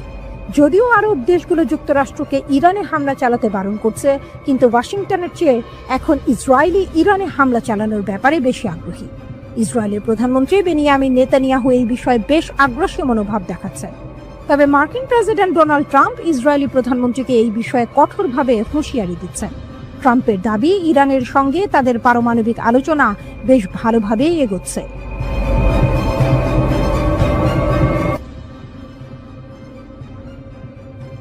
বিশ্ব এখন ইরানের ওপর যুক্তরাষ্ট্র ও ইসরায়েলের কড়া নজরদারি দেখছে, কিন্তু পর্দার আড়ালে নীরবে গড়ে উঠছে এক শক্তিশালী জোট। এই জোট মধ্যপ্রাচ্য আর বৈশ্বিক ক্ষমতা ভারসাম্য বদলে দিতে চলেছে। একের পর এক মার্কিন নিষেধাজ্ঞা আর ইসরায়েলের হামলার হুমকি সত্ত্বেও ইরান ঠিকই মাথা উঁচু করে দাঁড়িয়ে আছে। এর পেছনে মূল শক্তি হলো বিশ্বের অন্যতম পরাশক্তি রাশিয়া। প্রায় 20 বছরের বেশি সময় ধরে চলা রুশ ইরান বন্ধুত্বে বেশ চাপে আছে ইসরায়েল ও যুক্তরাষ্ট্র। প্রশ্ন হলো, মার্কিন প্রশাসন আর তেল আবিবের চোখ ফাঁকি দিয়ে কিভাবে ইরান ও রাশিয়া মধ্যপ্রাচ্যে এত শক্তিশালী একটি বলয় তৈরি করলো? ইরান আর রাশিয়ার সামরিক সম্পর্ক আমরা যা ভাবি তার চেয়েও অনেক গভীর। গত 10 বছরে মস্কো আর তেহরান মিলে এক শক্তিশালী সামরিক জোট তৈরি করেছে। যুক্তরাষ্ট্র সহ পশ্চিমাদের নিষেধাজ্ঞা উপেক্ষা করে 2016 সালে রাশিয়া ইরানকে আধুনিক S-300 ক্ষেপণাস্ত্র প্রতিরক্ষা ব্যবস্থা দিয়েছে। এর ফলে ইরান ইসরায়েলি সহ শত্রুদের ছোড়া ক্ষেপণাস্ত্র নিমিষেই গুঁড়িয়ে দেওয়ার ক্ষমতা অর্জন করেছে। শুধু তাই নয়, চলতি বছরের শুরুতেই রাশিয়ার তৈরি অত্যাধুনিক যুদ্ধ বিমান সুখোই Su-35 ইরানের সামরিক বাহিনীর হাতে এসেছে, যা ঘন্টায় 3600 কিলোমিটার পথ পাড়ি দিতে পারে। ইসরায়েলের প্রধানমন্ত্রী বেনিয়ামিন নেতানিয়াহুর সামরিক আস্তানা চোখের পলকেই ধ্বংস করতে সক্ষম এই যুদ্ধ বিমান। তবে ইরান যে শুধু রাশিয়ার কাছ থেকে একতরফা সুবিধা নিচ্ছে তা নয়। প্রায় 3 বছরেরও বেশি সময় ধরে চলা রুশ ইউক্রেন যুদ্ধে ইরান মস্কোর পাশে দাঁড়িয়েছে। ইরানের তৈরি শাহেদ ড্রোন রাশিয়ার সামরিক বহরে যুক্ত হয়েছে। দামে কম হলেও এই ড্রোন দিয়ে শক্তিশালী হামলা চালানো যায়। ইরান রাশিয়ার সহযোগিতার সবচেয়ে বড় উদাহরণ দেখা গেছে সিরিয়ায়। সিরিয়ার সাবেক প্রেসিডেন্ট বাশার আল আসাদের শাসন টিকিয়ে রাখতে তেহরান আর মস্কো গুরুত্বপূর্ণ ভূমিকা রেখেছে। রাশিয়া আকাশ প্রতিরক্ষায় আসাদ সরকারকে সর্বোচ্চ সাহায্য করেছে, আর ইরান গোয়েন্দা তথ্য সরবরাহ ও স্থল সেনা দিয়ে দামেস্কের পাশে ছিল।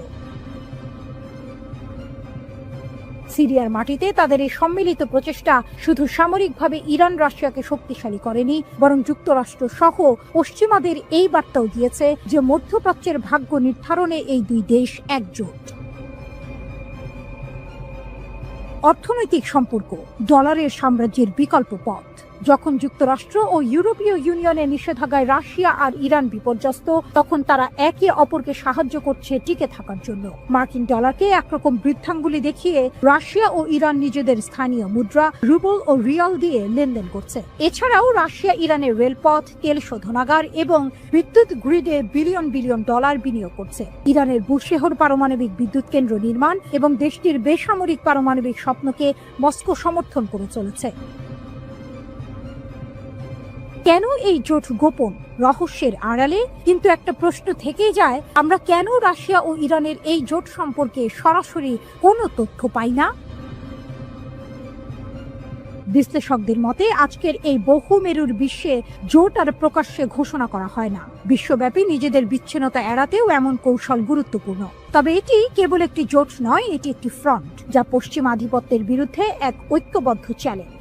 এই গোপন জোট কি বিশ্ব রাজনীতিতে এক নতুন মেরুকরণের জন্ম দেবে, নাকি এটি আরো বড় কোনো খেলার ইঙ্গিত দিচ্ছে?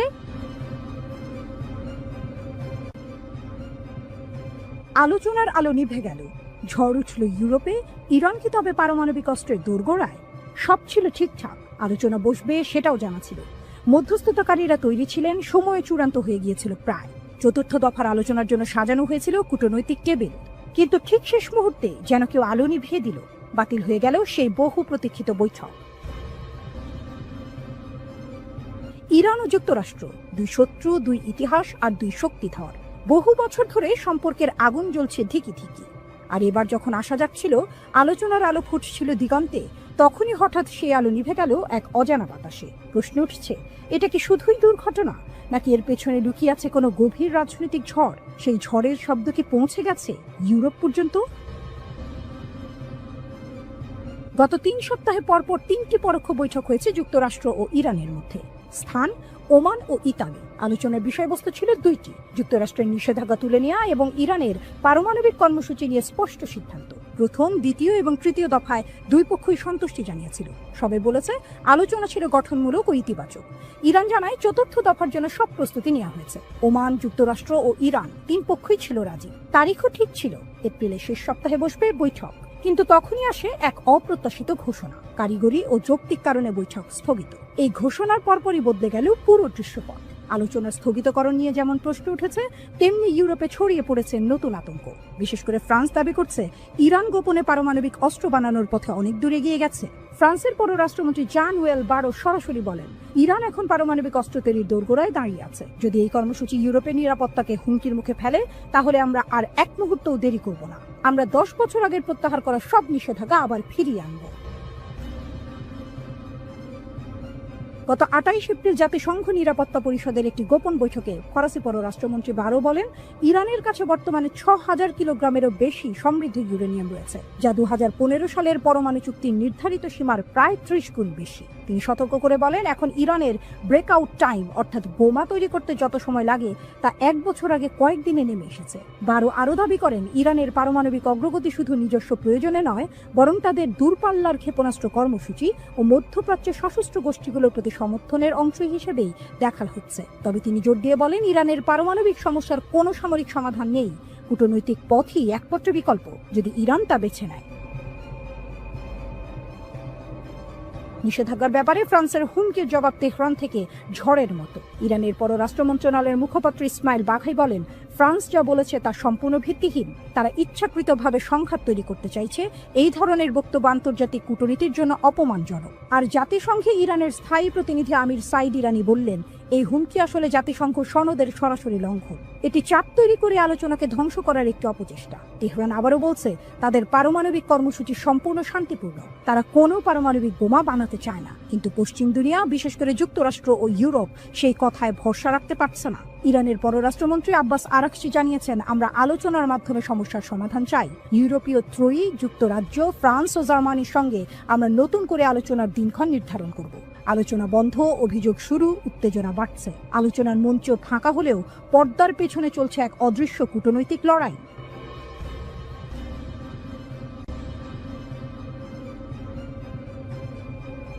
নীরবে কিন্তু নিরলসভাবে নিজেদের শক্তি গড়ে তুলছে ইরান। দীর্ঘদিন ধরে আন্তর্জাতিক রাজনীতির চাপে নানা নিষেধাজ্ঞার ভেতরে থেকেও দেশটি থেমে যায়নি, বরং সময়ের সঙ্গে তাল মিলিয়ে কখনো গোপনে, কখনো প্রকাশ্যে নিজেদের সামরিক শক্তিকে এমন এক অবস্থানে নিয়ে গেছে, যেখান থেকে তারা এখন শুধু আত্মরক্ষা নয়, আক্রমণের হুমকিও দিতে সক্ষম। এই শক্তি এখন মধ্যপ্রাচ্যে এক নতুন মডেল হিসেবে দাঁড়িয়েছে, যার দিকে তাকিয়ে আছে গোটা অঞ্চল। এমনকি পশ্চিমা দেশগুলোও বিষয়টিকে গুরুত্ব দিয়ে দেখছে। ইরান খুব ভালো করেই জানে শুধু কথায় নয়, রাজনীতিতে নিজের শক্তি প্রমাণ করতে হয় বাস্তবে, প্রযুক্তিতে সামরিক সেই দিকেই এগোচ্ছে তারা। যেভাবে কৃত্রিম বুদ্ধিমত্তা বা এআই প্রযুক্তি কাজে লাগিয়ে যুদ্ধের রূপ বদলে দেওয়ার চেষ্টা করছে, তা শুধুই প্রযুক্তির উন্নয়ন নয়, বরং এক ধরনের বিপ্লব। এখানে অস্ত্র মানে আর শুধু ধাতব যন্ত্র নয়, বরং এমন এক মাধ্যম যা লক্ষ্য ঠিক করতে পারে, বুঝতে পারে পরিস্থিতি এবং সিদ্ধান্তও নিতে পারে। এই নতুন ধরনের অস্ত্রগুলো এখনো প্রকাশ্যে আসেনি, তবে এদের উপস্থিতি যেন এক অদৃশ্য ভয়ের মতো প্রতিপক্ষের মনে গেঁথে গেছে। আগে যেখানে ইরান কেবল আত্মরক্ষায় মনোযোগী ছিল, এখন তারা ধীরে ধীরে আক্রমণাত্মক অবস্থানে চলে যাচ্ছে। আজকের ইরান এমন অবস্থানে পৌঁছেছে যেখানে তারা শত্রুর গতিবিধি আগে থেকেই বুঝে নিতে পারে এবং প্রতিরোধের আগেই পাল্টা কৌশল ঠিক করে ফেলতে পারে। ইরানের সেনাবাহিনীর কাজের ধরনও আগের তুলনায় অনেক বদলে গেছে। এখন তারা শুধু অস্ত্র নয়, সঙ্গে করে নিচ্ছে আগাম প্রস্তুতির মনস্তত্ত্ব। গোয়েন্দা প্রযুক্তিতেও তারা অনেক উন্নতি করেছে। দেশের ভেতরে এবং সীমান্তে ছড়িয়ে থাকা নজরদারি ইউনিটগুলো প্রতিনিয়ত তথ্য সংগ্রহ করছে। এই নজরদারি একদিকে যেমন দেশের নিরাপত্তা নিশ্চিত করছে, তেমনি শত্রু চোখের সামনে না থাকলেও তাদের উপস্থিতির ছায়া শনাক্ত করতে শিখছে। এটি এমন এক মানসিক খেলা যেখানে শত্রু চোখে না পড়লেও আপনি তার নজরে আছেন। তবে শুধু প্রযুক্তি দিয়েই নয়, ইরান তাদের মনোবল এবং আত্মবিশ্বাসের মাধ্যমেও বার্তা দিচ্ছে। তাদের সামরিক মহড়া, যুদ্ধ জাহাজ, শহীদ বাঘেরির মতো জাহাজ নির্মাণ, সাইবার ইউনিটের কাজ, সব মিলিয়ে ইরান দেখাচ্ছে যে তারা এখন আর কোনোভাবেই দুর্বল নয়, তারা এখন চ্যালেঞ্জ নিতে তৈরি।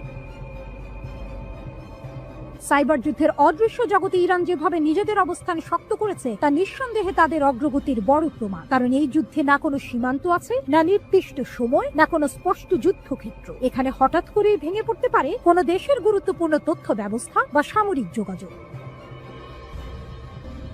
ইরানের আধুনিক যুদ্ধ জাহাজ শহীদ বাঘেরি যেন এক ভ্রাম্যমান বিপ্লব। এই জাহাজ একা একাধিক যুদ্ধ করতে পারে, ড্রোন ছুঁড়তে পারে, ক্ষেপণাস্ত্র নিক্ষেপ করতে পারে, আবার সমুদ্রপথে নজরদারিও চালাতে পারে। এটি শুধু একটি জাহাজ নয়, বরং এক চলমান সতর্কবার্তা।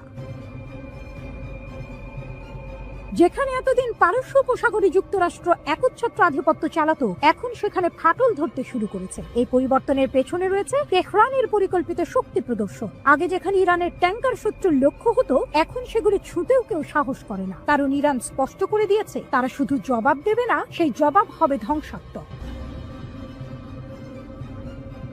এই পুরো বদলের সবচেয়ে গুরুত্বপূর্ণ দিক হলো সমন্বয়। বিপ্লবী গার্ড বাহিনী আর স্থল বাহিনী এখন একসঙ্গে কাজ করছে। তারা পরস্পরের সঙ্গে তথ্য বিনিময় করছে, প্রতিরক্ষা এবং আক্রমণের দায়িত্ব ভাগ করে নিচ্ছে এবং একসঙ্গে যুদ্ধের জন্য প্রস্তুত থাকছে। এতে তৈরি হয়েছে একটি সুসংগঠিত এবং কার্যকর প্রতিরক্ষা বলয়। তবে এখানে প্রশ্ন ওঠে, এই প্রস্তুতি কি শুধুই আত্মরক্ষার জন্য, নাকি আরো বড় কিছু আসছে? যদিও ইরান বলছে তারা শান্তি চায়, বিশ্লেষকরা মনে করেন এই শান্তি রক্ষার পেছনে যে অগ্নিসংযোগ হচ্ছে তা যে কোনো সময় ছড়িয়ে পড়তে পারে। পারস্য উপসাগর এখন আর কেবল এক জলপথ নয়, এটা এখন হয়ে উঠেছে ক্ষমতার লড়াইয়ের এক উত্তপ্ত কেন্দ্র। এখানে যে কোনো সময় সংঘর্ষ শুরু হতে পারে, যার প্রভাব ছড়িয়ে পড়বে পুরো অঞ্চল জুড়ে, এমনকি তার বাইরে। তেহরান এখন এমন একটি জায়গায় দাঁড়িয়ে আছে যেখানে তারা কেবল অস্ত্রের নয়, নিজেদের অবস্থান, দৃষ্টিভঙ্গি ও আত্মবিশ্বাসে দেখাচ্ছে। যেন তারা বলছে, আমরা যুদ্ধ চাই না, কিন্তু যদি যুদ্ধ আসে আমরাই আগে প্রস্তুত হব। এই আত্মবিশ্বাস, এই প্রস্তুতি, এই নীরব বিপ্লবী আজ তেহরানকে এক নতুন আদর্শে পরিণত করেছে।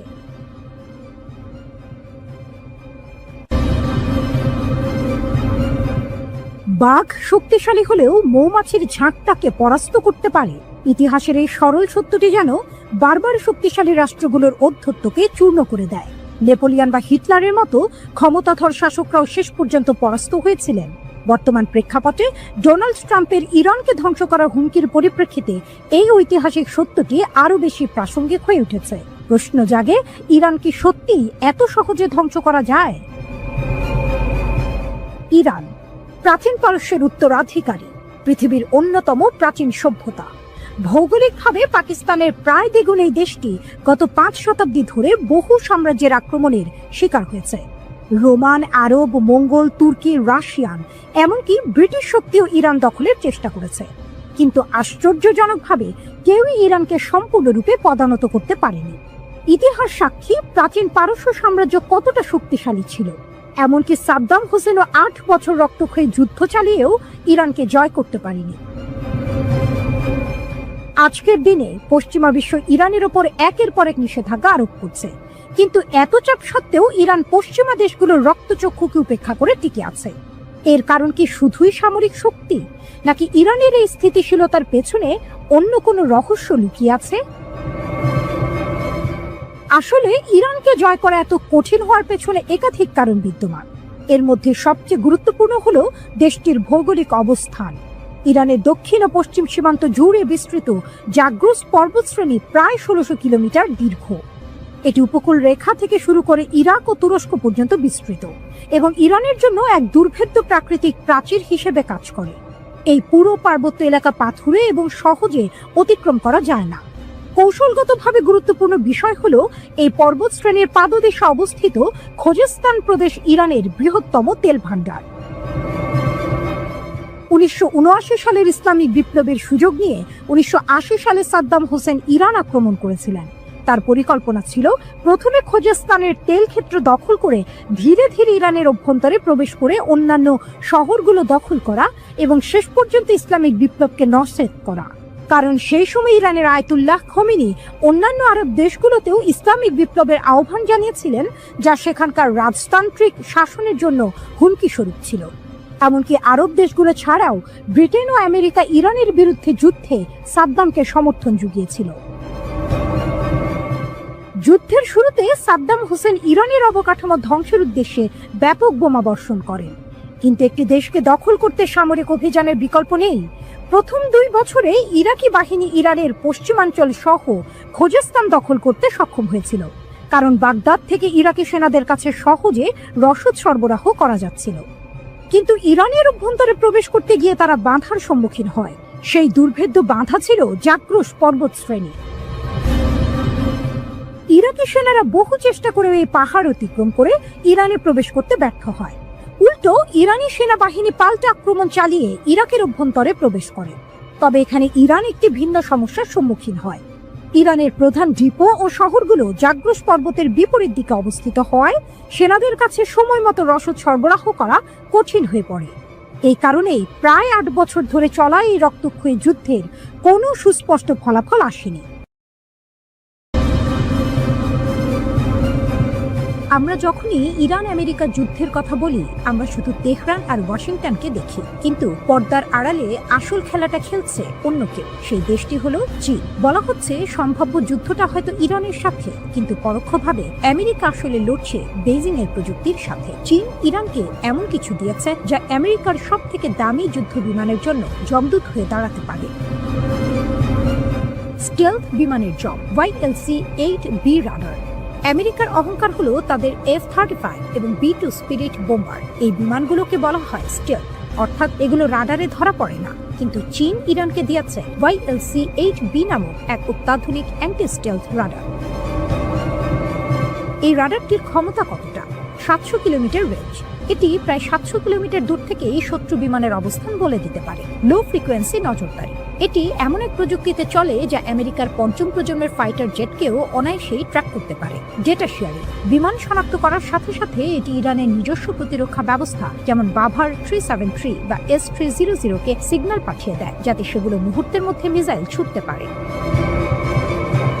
সহজ কথায়, আমেরিকা যদি ভাবে তারা লুকিয়ে হামলা করবে, তবে চীনের এই রাডার ইরানের জন্য আর্লি ওয়ার্নিং বা আগাম সতর্কবার্তা হিসেবে কাজ করবে। কেন চীন ইরানকে এত সাহায্য করছে?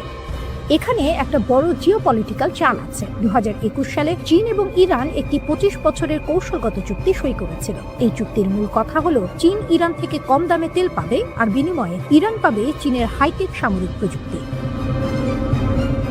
বিশেষ করে ২০২৫ সালের সেই ইরান ইসরায়েল ১২ দিনের যুদ্ধের পর চীন বুঝতে পেরেছে যে ইরানকে শক্তিশালী রাখা মানেই আমেরিকাকে মধ্যপ্রাচ্যে ব্যস্ত রাখা। আমেরিকা যদি মধ্যপ্রাচ্যে ফেঁসে যায়, তবে তাইওয়ান বা দক্ষিণ চীন সাগরে চীনের জন্য রাস্তা পরিষ্কার হয়ে যাবে। একেই বলে এক ঢিলে ২ পাখি মারা।